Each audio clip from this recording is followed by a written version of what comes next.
I was 16 and a half years old, risking my life because I believe that even if I died working, I will die as a martyr because I'm doing it for my family. I was going to be like the savior for that company. And that's when I made my first millions. You smart or you just worked hard and you're smart? I worked hard. Like, I'm not like smart in school unless if I really want something, I'll study for it and I'll pass it. I'll make it happen. And that stayed with you all your life. Yeah, because I don't, it's a really bad thing to say, but I don't like school. Yeah, of course, because you're an entrepreneur. Yeah, I just you're don't a creative like. I look thinker. at the teacher. I'm like, I'm gonna be making more money than you. So why am I listening to Actually, you? you probably were at the time. Yeah, but God bless them. Like it's not easy to teach students, especially when you have to be, dealing with all these different kids. But the way that unfortunately I think the teachers see it is like, I get about 3 months of holidays. Yeah. Yes. But so then those teachers are the typical follower. Exactly. Typical. They just want the easy job. They love what they do, and that's it. My sons come home, and it's some of the things they tell me, and I'm just like, God, I wish I could just go and tell them. But you know what? My kids are going to go back to school tomorrow, so I better just hold back, and soon they'll change terms and have a new teacher. Yeah, just something about school is like, it just bothers me. The smell of books because and paper. you confine, don't you? You have to stay in this way. It's their way or no way. But as an entrepreneur, you want to try new things. You get told off and with detention. When we talk about our kids, she's like, you better not tell your kids you don't like school. I'm like, what are you talking about? I'm going to be the one. When my kid doesn't want to go to school, he's going to get the pass from me. I'm like, okay, I understand you, bro. Like, don't. But not everybody's made to be an entrepreneur. Yeah, but just give them the opportunity. I just feel with my wife. If God ever gives me kids, I feel like I'm going to be hiding them from running away from school from my wife. There's similarities here as well. Yeah. One of the things my son, I introduced you to him because he runs the company. Oh, nice. I'm a hunter. He's a farmer. You need somebody who gets the business and somebody who runs the business. I'm not a very good operator. Yeah. He's amazing. His attention to detail is amazing. Well, when he left school, all the family wanted him because he's smart. All the family wanted him to go to university. Mm. So I went to him and said, son, I didn't want him to go to university. And also it cost a couple of $1 million, right? So I was like, you my pension policy. So where do you want to go, son? He goes, Dad, I want to follow your footsteps. I want to be an entrepreneur. And then when I earn money, I can drive to university in my Ferrari. I don't want to work in McDonald's and go to university. And nowadays you can go anytime. So I went to all my family and I said, why do you think Ali, his name is, he should go to university? You know what everybody said? Just in case. Just in case. Just in case things go. And I thought all his life, I told him there is no just in case. You burn your boats, you just go forward. If I say just in case, get a degree, by the way, all my staff have degrees and not one of them are actually practicing what the degree was in, right? Yeah. And I said, no, there's no just in case. Become an entrepreneur, what you want to be. Yeah, I see schools and universities as business. It's a business module, and it's also society playing a part of making people into someone that they're not. Yes. So you fit in. Yeah, so the system wants you to be a robot and wants you to do things a certain way. Pay taxes and that. Yeah, and just shut up. So for me, I always give so much to the country that I'm in. I follow the laws because I believe that it's important to have a law and order in place. But I also believe how the entire system and how it works and how many followers do we need to have and how many leaders do we need to have. Sure. So I understand that, but yeah. So back to 16. Back to 16. You got your exams. I worked 2 jobs. So I got the child waiver certificate, child labor law certificate waiver. I did 2 jobs. In the morning, I was working as a lifeguard in a hotel called Nickelodeon Family Suite. Boring. Son did like it. It's the most boring job on the planet. Yeah, but you know something? I'm a type of person where I take good out of everything instead of looking at negative. Taught you patience. No, it actually taught me what I'm using now in trade shows. So, during my first, it was disciplined, listening to your boss. That's teaching me to be in the sun and shut up and be a man about it. Second of all is the scanning. So basically, as a lifeguard, we have a zigzag scanning system, scanning everything and clearing, making sure there's no. We called him Timmy because they throw him in the water. It's like a fake doll. So they throw Timmy in the water, and if you don't catch him fast enough, you've lost your job. Mm-hmm. That's how serious it was. So that's how important scanning is. Scanning. So I scan, and I use that same system when I go into trade shows around the world, and I scan the products of the booths that I go to. So every inch is a lesson. Yeah. So I just came back from China. I was in the Canton Fair, which is one of the biggest trade shows in the world, 133 years. And I haven't been for 3 years because of COVID, the past 3 years. So it was a very important time. And I only had a day and a half to finish it. Normally, you need 4 days. You have to scan fast. So I was scanning, and the Chinese were looking at me like, is this guy a robot? Because my scanning was so precise. Yes. I was like this. I was going like this, like this, like this. And I knew which booth to stop at depending on the products of what I scanned, what came in. So that I used that. So I worked as a lifeguard in the morning, and at night I worked at a gift shop. So the gift shop was like basically one of the huge companies in Florida that's very famous in gifting. About 20 locations, huge, like, size of Carrefour's type of gift shop. And I was working there I started as a cashier, salesman. Then I went into the visual merchandising until I attracted the owners. And they put me into the main office at the age of 17. Like, this is all within months happened. So it was a family-run business. It's a family-run business. Wow. And one of the owners took me into the main office and said, we want you to work with us to do what you did in that shop, in all the shops. I said, what? They said, we realized that since you started there, the sales in the luggage department has increased. I'm like, yeah, because when they bring in the luggage, they're throwing the luggage on the floor and they're not filling it. So the customer's not seeing the full potential of the filling of that. Because what type of customers we had were British. And the British would come into Florida. Yeah, they will come in with their cases. But they come to Florida with empty bags because they did shopping for the whole year. Correct. Because it was a lot cheaper than that, because the pound was better than the dollar at that time.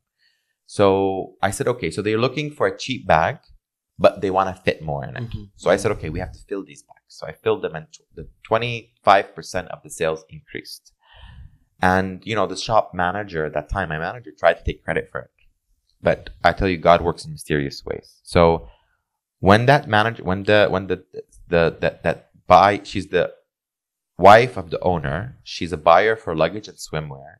She asked the manager, why is the sales increased? The manager said, yeah, I fixed it. So she didn't believe. She's like, you've been working for us for 10 years. That never happened before. So something's off. So she came to the shop.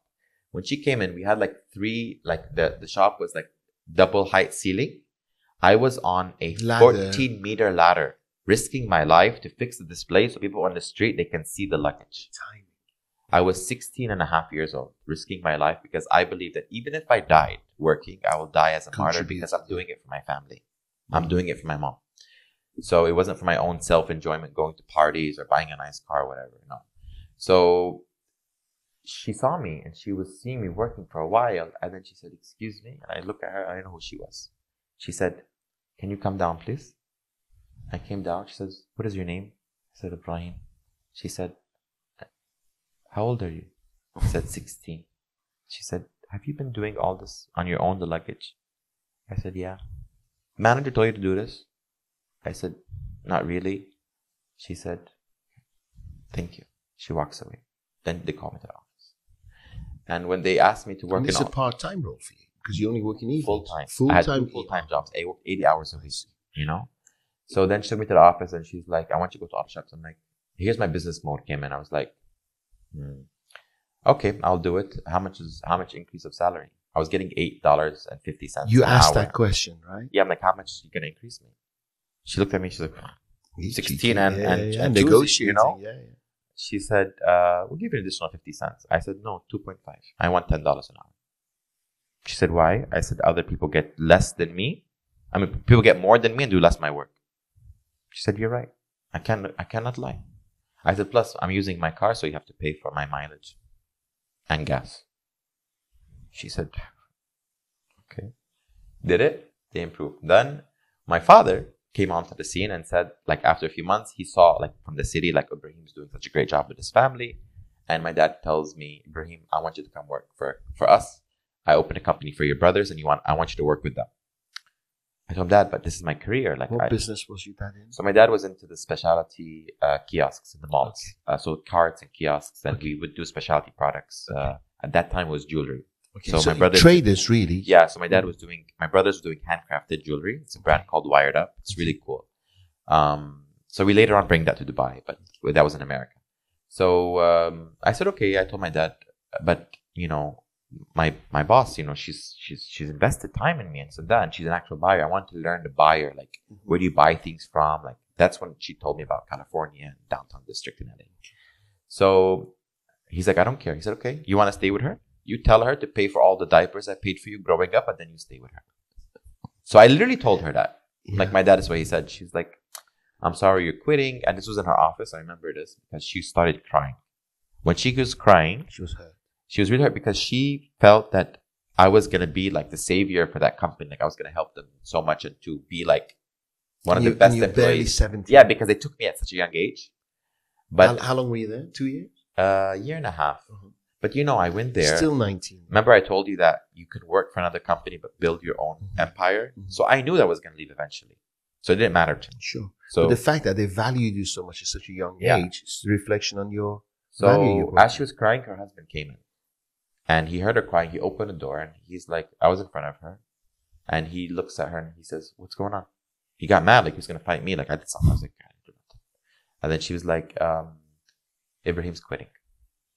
And then he looked at her, he looked at me, goes up and down, and he said, you have the right to cry. And he closed the door. Yeah. So then after that, did you know him much? No. I was more close to her. So after that, I continued. I went to my dad and I said, okay, I'll work with him. Literally on the second day of working with my dad, my brothers were like kicked me out of the shop, and you were too disruptive. They humiliated me in front of the customers because I was trying to talk to them in my own way. Mm-hmm. They're like, you stupid, you don't know nothing, blah, blah, blah. This is the way it's done. Yeah, this is the way you do it. Blah, blah, blah. You haven't even came out of the egg yet. You don't know nothing. You're stupid. Blah, blah, blah. You're an idiot. So I called my dad and I told my dad, like, Dad, like, I can't do this. He said, okay, I'll open for you your own shop. I opened my own shop. And then it wasn't working. So he literally sold the business without telling me. So I was so hurt. You know, I was like, Dad, like, I left my job for this. He's like, okay, stay home. I give you salary. But that's not you. I said, Dad, no, I don't want your money. I said, you know what? And that time I started a business called Wheelies, which is this like skating shoes. And that's when I made my first millions. So it was such a genius move. So like I said, I take negativity and turn it into positivity. So with my brothers being mean to me at the business, I went to the business next door and found out that they have a shoe that is in high demand, but there's no supply. So I said, okay, I took my knowledge from the previous company I worked to understand the LA downtown district buyers, because it's closer to China, so they all there downtown district. So I said, okay, I know downtown district has products. This place they cannot supply. They have customers. This place is in Florida. In Florida, so it's a shop. East Coast and then the West Coast, downtown LA. There's the suppliers, the wholesalers. Wholesale for everything you want. Jewelry, fashion, everything. That's where Forever 21 started. It's from LA. Amazing. Yeah. So they bought those OEM, like, which is the make your own label clothing. White labels. Yeah. So I said, okay. I went to my dad. I told my dad, listen, there's a business opportunity. I'm sure these shoes will sell. It's a trend. It's blah, blah, blah. They have a skate. Everyone wants them. Christmas is coming, blah, blah, blah. My dad's like, no. Not doing it. I said, okay, I'll do it myself. Took the money that I've already saved. Took a flight at 16, huh? No, sorry. I was almost 17 that time. Took a flight to LA. First time I traveled. First time everyone traveled like by ourselves. Go to LA and I was looking for this shoe. Now, what's special about this shoe? You said skating? It's a shoe with one wheel. Ah. And it pops in, pops out. On the heel. Yes. Pops in, pops out. Mm-hmm. So I go to LA. And I was like looking for it, going down. There's heat and stuff like that. And I never traveled alone before. Going, looking. And for 3 hours, no lead, nothing. I saw a kid. Now, keep in mind, this trend started in Florida. Then it spread through Texas. And then it went to California. But it started in Florida. So, and we're talking about, it started we're talking about like weeks. Then things got bigger. Go to LA. And 3 hours looking for this product. Couldn't find it. I saw a kid skating with that shoe that I wanted. Chased him down the pavement. I came to him and I said, where'd you buy those shoes from? He said, there's a shop down there. Three shops down there. I said, listen, this is the only lead in 4 hours. He said, I'll give you $20, take me there. Don't be cheap with finding things. Be smart. Got something, catch it. What's $20? So he said, okay, I'll take you. He took me there and found it. I told the guy, I want to buy all your shoes. He said, we have a factory. We have Warehouse upstairs, talk to the owner. Go upstairs, it's an Egyptian lady. And I told her, I want these shoes. She's like, why? She's like, they're not selling. Why? Because the trend was in Florida, not in California. It's working its way I didn't tell her. I said, no, I have a buyer. I'm going to ship them outside the country. No worries, no way I'm selling. Keep the secret. I don't need to sell. It's not her business. White lie. So she said, okay. I said, how much are you selling? She said, $10. I said, I buy everything you have for $7. She was like, that's my cost price. I'm like, yeah, but they're sitting there doing I said, you're not going to sell them and then it's going to be stuck here. Then you're going to end up giving them for free. Watch, you'll see. She said, how old are you? I said, almost 17. She said, I'm not asking any questions. So I don't care what you do with them. Take them all. Took them. I literally put them in my suitcase, some of them, and the rest I had them shipped by UPS. And as I arrived in Florida, I already had I had the location ready in the mall. I had to put them there. I took the shoes, I put them onto the stand. No design, no nothing. Just put the shoes directly. It was near to Christmas. I sold the shoes for $80 a piece. From $7 to $80. Wow. Sold out. First day of business, $5,000 of sales.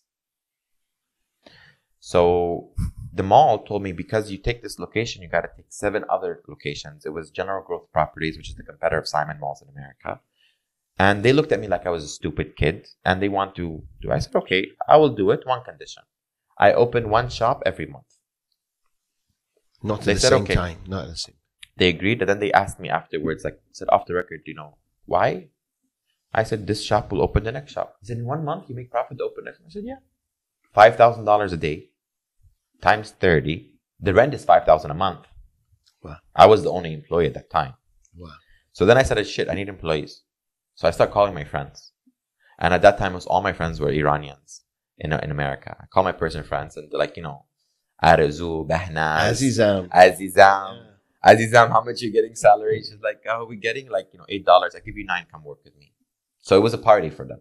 They came, they worked for their friend, and the weekend we all celebrated together. We had fun. I give them merchandise in the morning, I collect at night. That was the stereo. That was the system. So suddenly you become a business owner. Yeah. With staff, delivering shoes. But just to get off business for a second, I have to tell you, so I am a little bit crazy when it comes to jokes and pranks and funniness. So I had this one employee, her name is Arzu. And if she's watching this, she's probably going to be dying laughing because she didn't hear this story in a long time. So she's a typical Iranian in America. Makeup, very much makeup. Very Persian. Persian, change their hair color once a month, Very angry eyebrows. Yeah.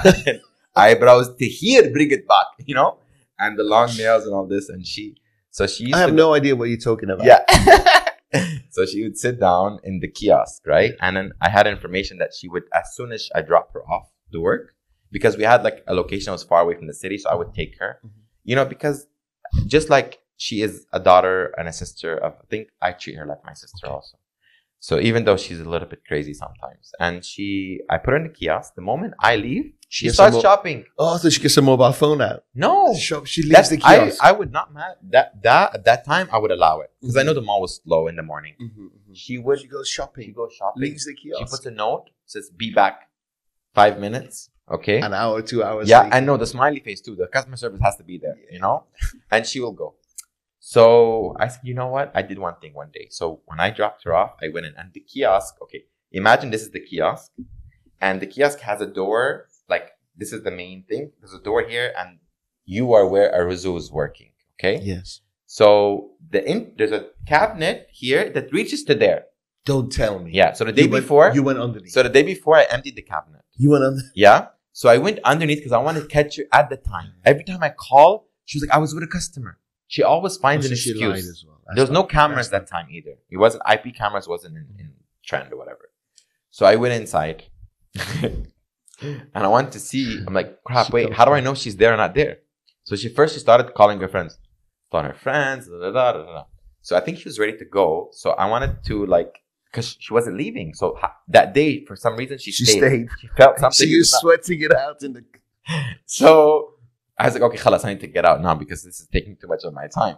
So I opened the door a little bit, She said, Bismillah. What are you doing? She slammed it shut, No, I just made it a little bit like this. Yeah. She goes, Bismillah. She shuts it.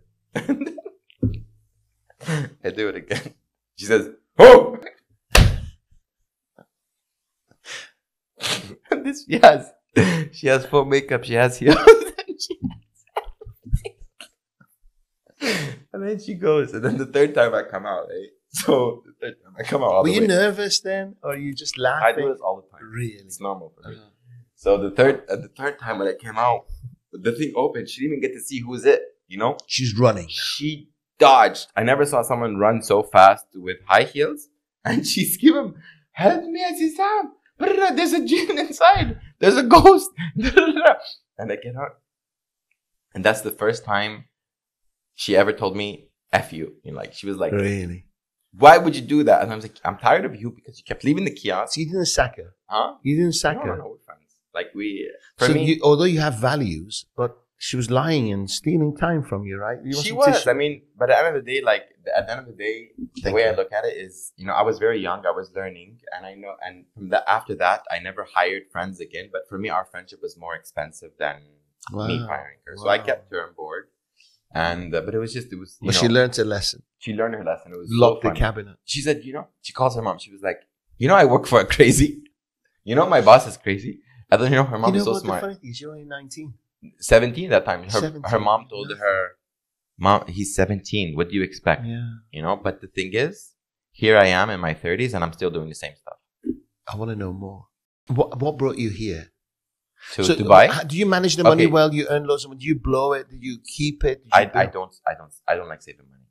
Oh, so you spend constantly putting yourself under pressure. I'm taking money from society. I'm taking money from average working people. Why should I keep it?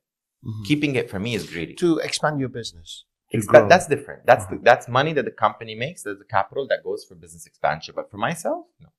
Okay. If you see what I have in my bank, you would probably laugh. That's another conversation. So what happened next? So then I opened more companies, and I was successful. More kiosks. Yeah. We had an issue.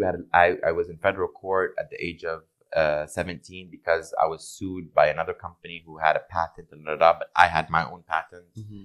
And I protected myself. I got away from that. Then I sold. Headache. Then I got rid of the company. I opened more brands. We did a T-Mobile authorized dealership, so I understood what corporate America was. And then I reached to a point at the age of 21. Millionaire. Yeah, this was from the first year of that business, the wheelies business. But you know, you change your product line, or you stuck to that? I changed. All the time, looking at trends. I flip. Sell it. Go to the next. I don't stay. You're always finding new trends. Yeah, the moment I start to see like that, I'm getting bored. It's the company could be still making money, but I get bored. It's you. So I was like, okay, let me sell it. Let me give it to someone else. Let them take to the next level. Do whatever they want to do. Yes. I want adventure. I want a story. I want to expand my knowledge. I want to expand my network. I can't expand my network by being in the same field, you know? So we did so much. And then, you know, I got married when I was 17 to one of my employees. And that was another story. You know, I went through ups and downs. I was sad. Blah, blah, blah. Then I reached one point, I'm like, you know what? I want to leave the States because it's no longer competitive for me. And I didn't like how my mom and my sisters were being treated as being, you know, Muslims and a minority in America. And I said, I want to go to a place where they can feel comfortable. Now in America, I can feel comfortable anywhere I go. Yeah. But your mother. But my mother, they always have to live the life of a minority. So when they're going to the movie theater and if there's some type of terrorist on the cinema, everyone's going to look at them. And that is not okay to feel uncomfortable in a place where you call your own country. She felt it. She felt it, yes. I felt it. Mm-hmm. You know, I probably felt it. But she never complained. She never said anything. She never said anything because she knows that I will do something about it. Mm-hmm. She knows I'll get up and I'll choke someone for it, you know? You know what the challenge is? She's probably never going to find a man who's going to be like you. Who? Your mom. True, isn't it? Yeah, that's what she's living. Yeah. I wanted to say that. Yeah. Incredible. So after that... you have to be a very strong man. Has to be a very passionate. Yeah. So after that... cute. Very cute. I decided to come to Dubai. And I remember bringing my sister, the one that I was with, you know, the one who was 7 years, my younger one. We're 7 years apart. So bring her, and I remember at that time she was, I think, 15 or 16 when she first came to Dubai. She's the first one that came back with me. And I was in Dubai Mall. Why Dubai? So I did a visibility study of all the GCC. I went. How old were you? I was 21. Good. No, God. actually, when I did the visibility study, I was 20. Good God. So the visibility study, I went through all the, and by the way, my visibility study is not on a paper and pen. No. Detail. Is going and seeing. So I went to every famous mall in every major city in the GCC. Riyadh, Jeddah, Kuwait, Qatar, Bahrain, Muscat, Oman, Abu Dhabi, Dubai. You loved retail. I loved retail. I love malls. That's my game is malls. So, because you see so many people. That's why you say I'm an old soul, because I see so many people. So, so many different walks of life. So I take my sister first to Dubai Mall as soon as we arrived. Now, I've been in Dubai already 6 months, and she came in afterwards. My parents said, Your mom stayed? My mom stayed. I came by myself. Okay. It's too much of a risk. I didn't speak any Arabic when I came here. Wow. Do you speak Arabic now? Fluently. Wow. So I go into the mall, and I take my sister, and I'm in Dubai Mall, and the adhan came on. My sister's eyes lit up. And the adhan in Dubai Mall is very special. I don't know, they just chose the right sound. Everything is just so relaxing that, it's you got a connection. It's so beautiful to be accepted. In America, I'm Iranian. Yeah. I felt the same when I came. In America, we cannot even pray in the mall because people go look at us or come stand in front of us like, what the hell are you doing? Do you pray 5 times a day? Yes, I do. Still? Okay. Always have done? Oh, no, off and on, but mostly in my adult life, yeah. In my teenage years, I wasn't so religious, Amazing. I believe that the prayer, it's a part of grounding and humbling myself in front of God and thanking Him for what I have and doing what's important. It's your moment of spirituality, isn't it?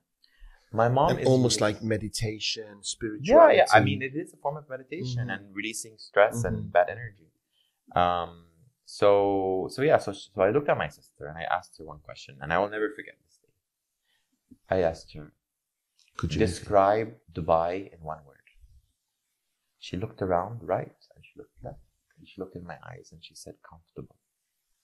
And at that moment, I cried. Now look at the hair. Ooh. I cried because we as men in America or in Europe or anywhere, we live normal. Because for me, the woman, they say, this guy looks exotic to me. He looks like, he's Spanish, he's Arab, he's like, But to her, to them, they are stressed.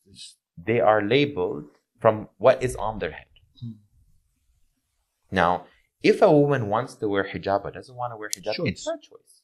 In America, some of them will respect a person who is following devil, which is like Gothic or like devil worshippers. They don't look at them as being crazy. They have a special place or a place and here comes a lady. I'm talking about this. Things have changed now, but I'm talking about my time. Here comes a... But here's the thing. You need maybe 100 people could be accepting, but 2 could be not. That 2 are the ones that harm. Affects, because, people, they feel it, And then I realized, I was like, accepting people is people to be recognized and to be accepted for who they are is the most important. Even recently, after Dubai Bling, I was supposed to go to, with my friends and travel to France, Kosovo for a ski trip for New Year's. And I booked my tickets and I was done. And I see my mom coming down the stairs and she's like, Ebraheem, what are you going to do for New Year's? Tickets are booked, huh? But because mom asked me, I asked her, nothing. What do you want to do? Oh. I just want to see what you want to do. She said, I miss Umrah. I said, no. Let's I booked go. the tickets on this go. I went to Umrah and I realized... Phone all the friends saying, I'm not going to be skiing. I told her, I said, guys, mom comes first, sorry. Call me mom, we'll do what you have to do, I don't care. And you guys get on. Yes, you and your mom get on. I literally enjoy her company. Like, I'm not joking, So we go to obviously it was in Emirates. We went first class. And I remember making a story about it. And I got so much hate about it on Instagram because like, how can you flex going to Umrah? No. And I told him, I said, listen. Come on. I told him, let me tell you something. I work for who? For me. And for my mom. Mind your own business. And plus, if I don't go in first class to Umrah, who's going to go? Yeah. It's a ticket that the flight is supposed to go empty. Haters. You know what I mean? Come on. And I worked hard for it. I had you don't have to justify. I had my share of economy flights. There's nothing wrong with economy. If I go now and if I see that the first class is 100,000 dirham and economy is 10,000 dirham. I'm taking economy. I don't care. Well, it depends on length of flight, right? Yeah. Over 3 hours, forget it. I'll take the 100. I just did a trip to Italy by Fly Dubai. Just got back 2 days ago. I thought I'm not going to fly economy. Yeah. Even Fly Dubai, fly business. I'm like, even 5.5 hours. So I go to Umrah and I'm there. My mom, it started raining and my mom was so happy. And the last night we stayed for 3 days. On the last night, so after Isha prayer, she told me, keep me here. I said, what do you mean? She was like, I want to stay here. So we stayed together. I'm not keeping you alone. So we stayed, I stayed behind her. So basically I was right behind her, making sure she's okay, because there's a woman's side of where there is to pray. And I stayed behind her, just making sure she's okay. And it started raining. And she's one of the only two, her and one other lady stayed sitting as it was raining and getting wet. My mom's a diabetic. But she said, I don't care. I want to take every second of prayer and to pray for you guys. Me and her children and her grandchildren. And when it started raining, I took the cover of that goes onto the, to cover the Mai Zamzam. There's like a plastic. I took it and I covered her. And we stayed until there. She sat there just praying. And I have a video of it and I put it. And at that moment, and I saw all these walks of life, different. Emiratis, Saudis, Iranians, Indians, Pakistanis, Bangladeshis, Americans. All accepted. All the walks of life. All wearing the same thing. Everyone is accepted. That's what Muhammad Ali loved about Islam. Yeah. And not only that, like we're all wearing the same thing, So I just looked at everything. And something? Because of Dubai Bling, everyone recognizes me. But in Umrah, people gave me my space. It's the only place that I didn't get bothered. Only one time. You don't get space anymore?